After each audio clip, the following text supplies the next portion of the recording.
দর্শক আসসালামু আলাইকুম। দর্শক, আজকে যে বিষয়টা আমি আপনাদের সামনে তুলে ধরেছি সেটা হচ্ছে, আপনারা জানেন যে নতুন সরকার গঠন করা হয়েছে। 17 সদস্যের একটি সরকার গঠন করা হয়েছে। আপনারা জানেন যে দীর্ঘদিন ধরে কোটা বিরোধী, ছাত্রদের কোটা বিরোধী একটি আন্দোলন চলছিল। সেই আন্দোলন কিন্তু আসলে এক পর্যায়ে সরকার পতনের আন্দোলনে রূপ নেয় এবং এক পর্যায়ে কিন্তু মানুষের তোপে পড়ে বর্তমান যে সরকার আওয়ামী লীগ, সেই আওয়ামী লীগ সরকার কিন্তু আসলে এই বাংলাদেশ থেকে পালাতে বাধ্য হয় এবং সেই পালানোর কারণে এই সরকারের বিদায়ের কারণে নতুন একটি সরকার গঠন করা হয়। সেখানে 17 সদস্যের একটি সরকার গঠন করা হয়, যেখানে যে আন্দোলনে সব চিরুনির মানুষ কিন্তু আসলে এই আন্দোলনে অংশগ্রহণ করেন এবং অংশগ্রহণ করে আওয়ামী লীগ সরকারকে, ফ্যাসিবাদী সরকারকে তাড়াতে বাধ্য করে এবং আজকে 8 তারিখ এই নতুন একটি সরকার গঠন করা হয়, যেখানে সরকার প্রধানমন্ত্রী হিসাবে শপথ পাঠ করেন নোবেল জয়ী ডক্টর ইউনূস, যেখানে বর্তমান রাষ্ট্রপতি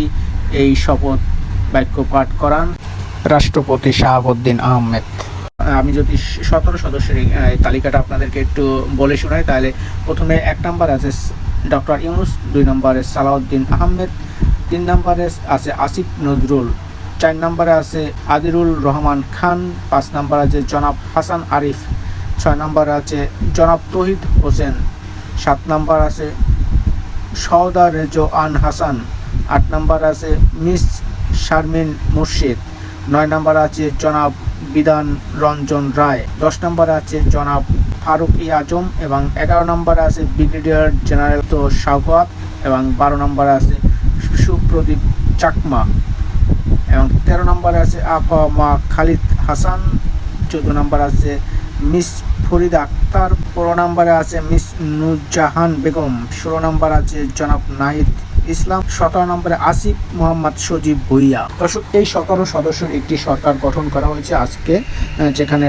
রাষ্ট্রপতি এই শপথ বাক্য পাঠ করান সবাইকে।